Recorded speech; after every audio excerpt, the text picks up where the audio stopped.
Sejam bem-vindos para a segunda parte sobre o livro de Massimo Campanini sobre a história do Médio Oriente e nesta segunda parte, e porque o autor fala na parte final sobre isso, eu decidi também eu falar sobre a teologia da libertação islâmica e a ideologia neomarxista, que uma delas é ocidental, o neomarxismo, não é? Que vem do marxismo, que tem uma evolução do lenino-marxismo, ou do marxismo-leninista, e a teologia da libertação islâmica, que nasce ali também no Médio Oriente e que vamos ver a sua relação com a extrema-esquerda e porquê que a extrema-esquerda abraça muito bem a ideologia islâmica, que eu chamo ideologia islâmica, que tem a sua componente principal no wahhabismo,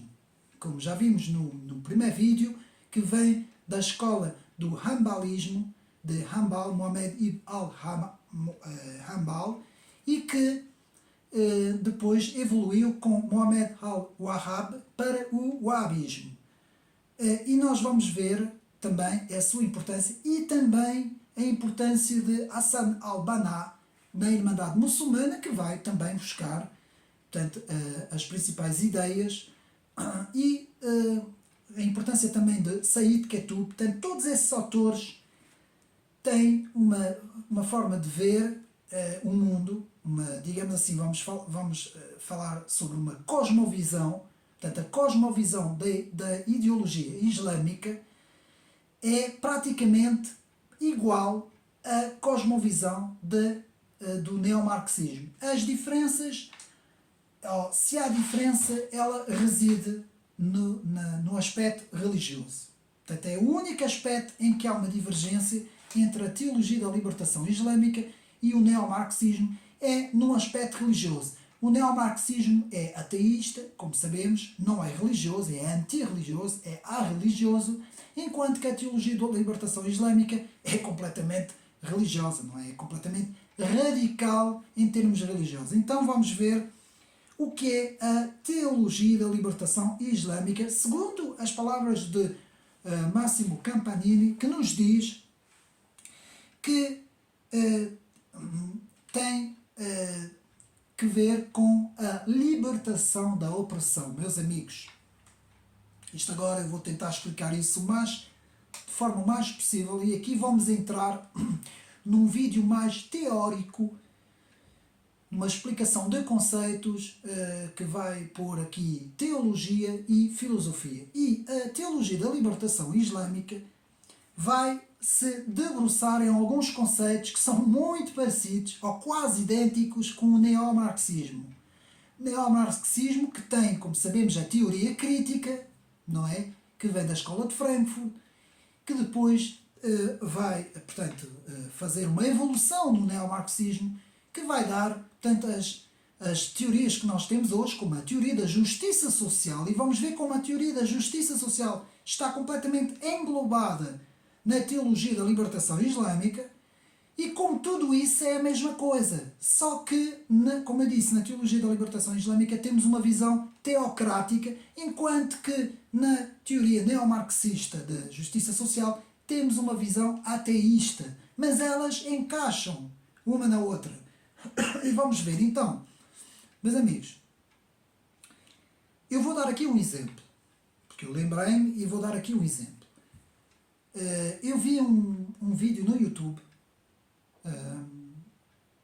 que eu agora não me recordo qual foi o canal, mas os meus amigos podem procurar, e creio que tem a ver com aquele canal que faz alguns debates e entrevistas, que é um canal brasileiro, que é Inteligência LTD, ou alguma coisa assim qualquer, eu não sei muito bem. Sei que são vídeos compridos, chegam a ter quase 3 horas no YouTube, e havia um debate, agora com esta questão de Israel e da Palestina, havia um debate entre um defensor, agora não me recordo dos nomes aqui, mas que era um defensor de Israel e outro defensor da causa da Palestina. Mas eu vou pegar neste exemplo para falar aos meus amigos como é que funciona alguém que tem uma visão da extrema-esquerda. Por exemplo, como é que funciona alguém do Bloco de Esquerda, dando aqui o exemplo, quando vai à televisão, como vimos agora há pouco tempo, uma das suas líderes, ou foi líder, ex-líder, não é, que foi a televisão, falar sobre a causa palestiniana. Então, quais são os conceitos que estas pessoas normalmente, qual é a cosmovisão que essa pessoa tem e os conceitos que essa pessoa defende? Ela vai partir sempre destas premissas: oprimido, opressor; resistente, imperialista; vítima, agressor; os heróis muçulmanos da resistência contra os imperialistas sionistas. É assim que esta gente... E reparem que isso tem muito a ver com o marxismo e a luta de classes, não é? Que são a classe do proletariado contra a classe do burguês patronato, não é? Então há sempre esta visão binária, maniqueísta, sempre uma coisa, é sempre dois lados, um contra o outro, o lado bom contra o lado mau. Então essas pessoas, normalmente da extrema-esquerda, essas pessoas neomarxistas, têm esta visão sobre os oprimidos e os opressores, que é uma visão, muitas vezes, de pessoas que se sentem ressentidas, pessoas que muitas vezes se sentem inferiorizadas e precisam ter estes conceitos, precisam dizer que se sentem oprimidos e vão lutar contra uns opressores, e elas vão criar uma narrativa de opressão, não é? Em que vão dizer que todo o século XIX e todo o século XX foi os opressores ingleses colonialistas, os opressores franceses, ingleses e americanos ocidentais colonialistas, imperialistas, e os pobres oprimidos. Eles nunca falam da União Soviética, nunca falam dos países ditatoriais, que há muitos, como a China, como a Coreia do Norte, nunca falam sobre nada disso, nunca falam das repúblicas islâmicas que nós vemos, o que é que se passa na Arábia Saudita, no Irão, nestes países todos, não é? Que são autênticas ditaduras islâmicas, não é? E ali uma ditadura islâmica é o cimo mesmo de todas as ditaduras, não é? Porque nós temos três grandes tipos de totalitarismos. Temos o totalitarismo nacional socialista, que foi destruído em 1945, que é o nazi. Temos o totalitarismo comunista, puro e duro, da antiga União Soviética, e hoje ainda na China e na Coreia do Norte. E por fim temos o pico, o fim da pirâmide, temos o islamismo radical, teocrático, que é, para mim, o totalitarismo mais perigoso. Porquê? Porque é de cariz religioso, é de cariz teológico, é uma teocracia. E então, para voltar outra vez ao que nós estamos a falar, na teologia da libertação islâmica também temos esses conceitos: o oprimido contra o opressor, o resistente contra o imperialista, a vítima contra o agressor, e os heróis, neste caso serão os heróis muçulmanos, ou então, no caso do neomarxismo, os heróis das guerrilhas, não é? Como vimos o Che Guevara, não é? O Che Guevara, não é?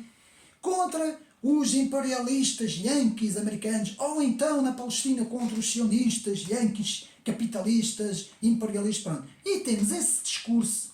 Meus amigos, este discurso é despejado nas universidades. É despejado completamente. Uma pessoa entra numa universidade normal, a pensar normal, uma pessoa que defende a democracia normal, sai de lá completamente ideologizado. É a palavra que eu vou utilizar: ideologizado. Sai de lá oprimidos, opressores, resistentes, imperialistas, vítimas, agressores, heróis contra sionistas, contra yanquis, contra imperialistas. Bom, sai de lá completamente maluco, meus amigos. Sai com um binarismo ideológico que passa a estar completamente cego e vai abraçar tudo o que é causas que ela vai, portanto, relacionar com estes conceitos binários, que são os conceitos da luta de classes, que vêm do marxismo, que evoluíram para o neomarxismo, que se transformam na teoria crítica da escola de Frankfurt, que é uma escola da dialética negativa, que critica tudo menos eles põem-se num ponto zero, e todo o resto é criticado menos eles, não é?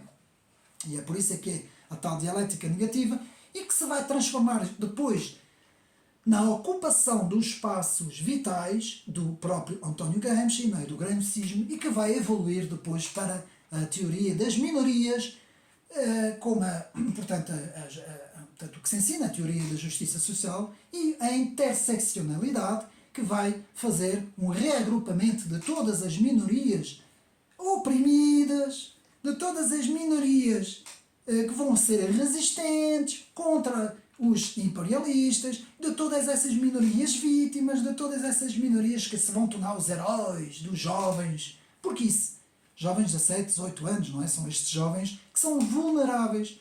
Não são pessoas de 40, 50 anos, que essas pessoas já têm digamos assim, uma sabedoria de vida, uma cultura, uma sabedoria que não vão cair nessas cantigas. Enquanto que esses jovens de 16, 17 anos, e hoje vemos o que é que se está a passar, estes grupos ambientalistas, porque isto depois, estas teorias do opressor oprimido, resistente imperialista, vítima agressor e por aí fora, vai contagiar os grupos ambientalistas, que vão agora, sempre que políticos fazem não é, conferências, vão lá e tentam dar nas vistas, não é? Mandando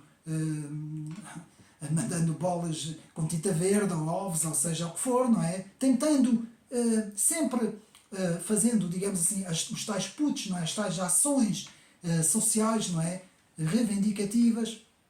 Temos esses grupos todos que vemos, essas manifestações todas desses pró-palestinos, não é? Que aquilo é tudo essa confusão binária, não é? Do oprimido contra o opressor, e essas pessoas estão cegas, não conseguem fazer uma avaliação geopolítica, geoestratégica, científica, em termos da própria ciência política ou ciência social, não conseguem fazer nada. Porquê? Porque essas pessoas já são lobotomizadas, já estão ideologizadas com estes conceitos que eu falei, e isso encaixa-se completamente na teologia da libertação islâmica, porque lá, naqueles países do Médio Oriente, o que é que acontece? E é isso que aqui é explicado no livro. Lá, essa teologia nos fala da libertação contra o Império Americano e Sionista, que é o Império Americano e o Império de Israel, que, segundo esta visão da teologia da libertação islâmica, são os grandes opressores daquela zona. Mas quem faz a opressão ali são aqueles que querem o Estado Islâmico, são aqueles que querem a Sharia, são aqueles que, como é que se pode dizer, oprimem completamente os povos, não é? Como temos o caso do próprio povo palestiniano, que é completamente oprimido por um grupo terrorista. Aliás, um grupo terrorista que foi o grupo que cometeu os tais atos no dia 7, não é? Não foi Israel que foi lá fazer dia 7 aquelas coisas que nós vimos na televisão. Então, tudo isso gera um sentimento, meus amigos, de ressentimento. E este sentimento existe nessa extrema-esquerda e nessa esquerda também. Que, mais da extrema-esquerda, porque nós vemos, nesse caso, quando nós vemos o centro, o centrão, o chamado centrão, não é? Aqui em Portugal é o PS, PSD, vemos que, a não ser um ou outro, normalmente os políticos do centrão não caem neste binário oprimido, opressor, resistente imperialista, vítima agressor. Porquê? Porque tem digamos assim, um equilíbrio muito maior, não é? Em termos das forças económicas, das forças políticas, das forças geoestratégicas, e vemos esses atores, normalmente que são os políticos, não é? Que têm, digamos assim, uma atuação muito mais moderada, que têm sempre um pé atrás e tal, não entram nesse extremo. Agora, essa extrema-esquerda, meus amigos, é preciso ter muito cuidado com essa extrema-esquerda, porque quando havia aquele debate que eu estava a dar o exemplo, e quando havia aquele rapaz a falar, a única coisa que aquele rapaz falava era os agressores, os imperialistas, estes sionistas, esses opressores. Quer dizer, era só esses termos que eram utilizados. E essas pessoas ficam cegas e ficam completamente, como é que eu posso dizer, não conseguem ter um debate racional, o racionalismo deixa de existir, e essas pessoas, mesmo que vejam um grupo terrorista a matar não sei quantas milhões de pessoas, eles não dizem nada. Para eles aquilo é contra o opressor. Estão a perceber? Isto é perigoso, porque eles começam a estar contra a polícia, contra as forças armadas, contra as forças de segurança, contra a própria noção de Estado. E isso, para um Estado de Direito, para uma democracia, meus amigos, tanto o neomarxismo como a teologia da libertação islâmica são inimigos autênticos da democracia. E nós que defendemos o Estado de Direito, que defendemos a divisão dos poderes, que defendemos, portanto, um certo liberalismo económico, não é? Que defendemos algumas tradições que possam, no meu caso como conservador, que possam ajudar as sociedades. Tudo isso é posto em perigo, é posto em jogo por essas ideias. E se esses grupos de extrema-esquerda um dia tiverem o poder no mundo ocidental, que é o meu grande receio, tanto nos Estados Unidos como na Europa, elas fazem logo uma aliança com o mundo islâmico. E porquê? Porque o mundo islâmico, a teologia da libertação islâmica, também ela é assim. Tanto que nós vemos as populações do Médio Oriente, por exemplo, no caso dos palestinianos, eles têm tendência a abraçar essas ideologias, porque eles não têm conhecimentos. Eles não sabem, eles não têm conhecimentos como no Ocidente. Então, para elas, tudo o que é esses binários, esses esquemas binários de discurso do poder, tudo isso que foi aos poucos muito bem teorizado por exemplo, Michel Foucault, por todos esses filósofos da French Theory que foram os desconstrutores, não é? E que disseminaram, portanto, essas ideias de que todo o discurso é um discurso de poder. Meus amigos, e isto também acontece nas universidades e muitas vezes os jornalistas, a maior parte dos comentadores e jornalistas, nem todos, mas uma grande parte, saem das universidades com esses conceitos: opressor, oprimido, resistente, imperialista, vítima, agressor e por aí fora. E ficam completamente ideologizados, como eu disse, e isso é muito complicado, porque eles caem nesses conceitos de justiça social, meus amigos, e isto torna essas pessoas muito perigosas, porque essas pessoas partem sempre para o confronto. Elas não querem diálogo, elas não querem paz, elas partem para o confronto. Por isso é que nós vimos essas manifestações, portanto, tivemos em França, esses grupos todos que partiram aquilo tudo junto com a imigração islâmica em França, esses jovens todos franceses. Porquê? Eles estão todos ideologizados com esses conceitos. Eles saem das faculdades. Nós aqui em Portugal a mesma coisa. Há muitas faculdades em que saem esses grupos de extrema-esquerda, esses grupos, e no Brasil ainda é pior. O Brasil é uma coisa mesmo que chegam a bater em alunos. Eles próprios quase que se tornam terroristas, não é? Porque eles caem nesses, digamos assim, nesses conceitos, não é? Então, podemos dizer, toda a cosmovisão neomarxista, wokista, da justiça social, consiste neste maniqueísmo dual entre o bom e o mau. Nós somos os bons, vocês são os maus. Então, nós, em nome do bem, podemos utilizar a força para vos destruir, porque vocês são os maus. É assim que eles veem as coisas. Então, vemos essa influência também na teologia da libertação islâmica, de Hassan Hanafi, 1935. Daí o autor Massimo portanto, Campanini, que nos fala sobre este autor Hassan Hanafi, portanto, que nasce em 1935. Temos também, como é que ele chama-se, que agora aqui não tenho o nome, um teórico também, digamos assim, penso que seja Fanon, não tenho bem a certeza, mas também é um teórico dessas ideias subversivas, digamos assim, dessas ideias de combate contra o opressor, não é? Portanto, todas essas ideias que são ideias extremamente perigosas, que são ideias que podem transformar grupos de jovens em autênticos grupos de intervenção contra um Estado de Direito, não é? A imagem do que se passa nos países islâmicos, quando vemos aquelas manifestações todas, a maior parte das vezes aquilo acaba tudo em pancadaria, em destruição, em queima de bandeiras, enfim, meus amigos. Este vídeo foi para explicar a relação que existe entre a teologia da libertação islâmica com o neomarxismo e as doutrinas da justiça social, como tudo isso está interrelacionado. E, meus amigos, mais uma vez, para a defesa da civilização ocidental, dos nossos valores, dos valores da democracia, do Estado de Direito, daquilo que nós defendemos, do próprio liberalismo económico, no seu sentido económico, não é? E clássico também, todos esses valores, valores das tradições, dos princípios e valores, digamos assim, tudo isso pode correr perigo com estas ideologias. Essa ideologia da teologia da libertação islâmica e do neomarxismo. E nós vamos agora ver aqui uma pequena bibliografia que vai explicar um pouco tudo isso.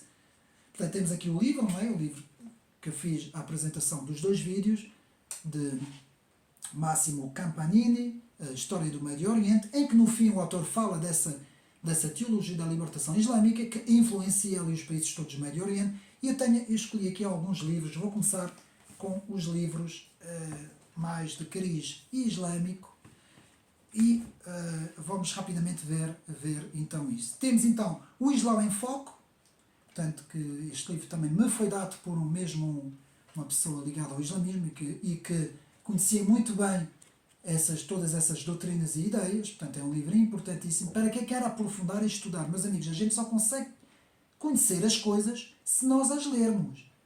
Não é, eu não me interessa disso para nada, mas depois acontecem coisas no mundo, fenómenos no mundo, e nós não sabemos porque é que elas acontecem. Então nós temos que conhecer as coisas. Nós, como cristão, que eu sou, como conservador, eu incentivo as pessoas a conhecerem as coisas, a lerem as coisas. Depois temos o Alcorão, não é? O livro do Alcorão, aqui na versão, portanto, qual é o editor? Não, nem sei. Livros de bolso da Europa América, que fez aqui o Alcorão, não é? Que é uma tradução só em 2 partes, portanto aqui temos a segunda parte, portanto não há outra divindade senão Deus e Maomé é seu profeta, não é o Alcorão. O livro verde de Muammar al-Qaddafi, aconselho a leitura deste livro porque as ideias dele estão todas aqui e é importante para perceber quais são as ideias ali também e fala um pouco da libertação, da teologia da libertação islâmica também. Aqui temos a biografia de Osama Bin Laden e o terrorismo internacional. Meus amigos, é importante perceber as ideias desta personagem, que aqui muito bem a biografia deste autor, para nós vermos as suas influências ideológicas. O livro que eu falei, imprescindível para estudarmos sobre o wahhabismo, sobre o salafismo, sobre a Irmandade Muçulmana, sobre, portanto, os fundamentos do radicalismo islâmico, Islão e fundamentalismo islâmico das origens ao século XXI, de Teresa de Almeida e Silva, portanto é importantíssimo. Aqui temos o Islão na Europa, a coordenação de Maria do Céu Pinto, como o Islão se está a desenvolver na Europa, também é importantíssimo. A Europa é hoje terra do Islão, ponto de interrogação. Depois temos aqui Palestina, terra prometida, judeus, cristãos e muçulmanos, para ter uma visão do que se passa neste momento com o conflito que nós estamos a ter. Hoje temos um livro, já tinha apresentado da outra vez, não é? De Jaime Nogueira Pinto, O Islão e o Ocidente, a grande discórdia, também importantíssimo para quem quiser aprofundar nesses assuntos. Aqui o livro de Henrique Zimmermann, O Terror entre Nós, a ameaça do terrorismo islâmico ao modo de vida ocidental, portanto essa visão do terrorismo vs mundo ocidental, não é? Aqui muito bem também de Henrique Zimmermann, que para mim é um autor bastante interessante e que tem uma vasta experiência nestes campos. Vemos agora na parte de Israel, para aumentar os conhecimentos sobre a história de Israel, sobre Jerusalém, sobre o povo hebreu. Então temos a história de Israel em livro de bolso de Moisés ao acordo de Oslo. Aqui temos em bolso, em formato de bolso, neste caso em francês, muito completo este livro. Temos este livro, Ideias Feitas os Judeus, para sabermos quem são os judeus de facto, quando nós falamos dos judeus.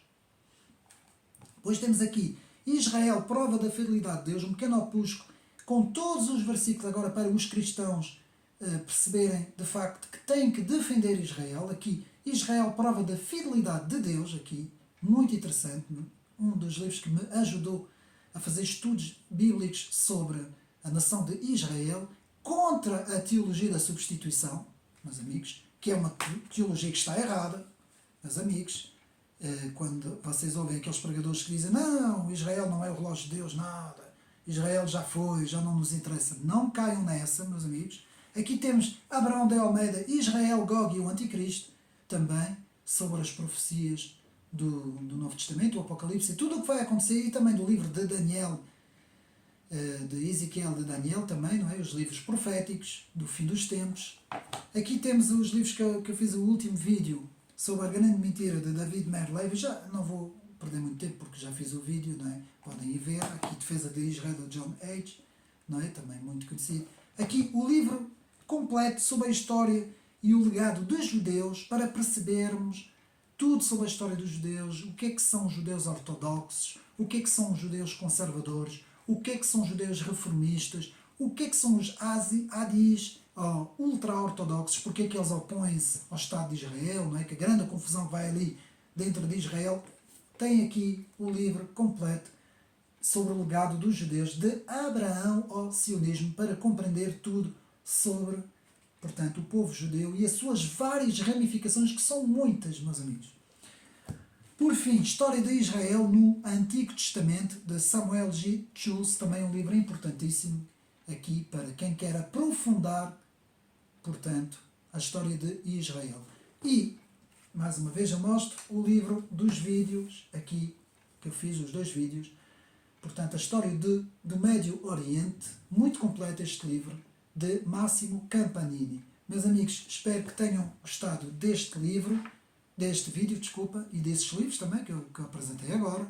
E espero que mais uma vez ter sido útil. Um abraço e até uma próxima.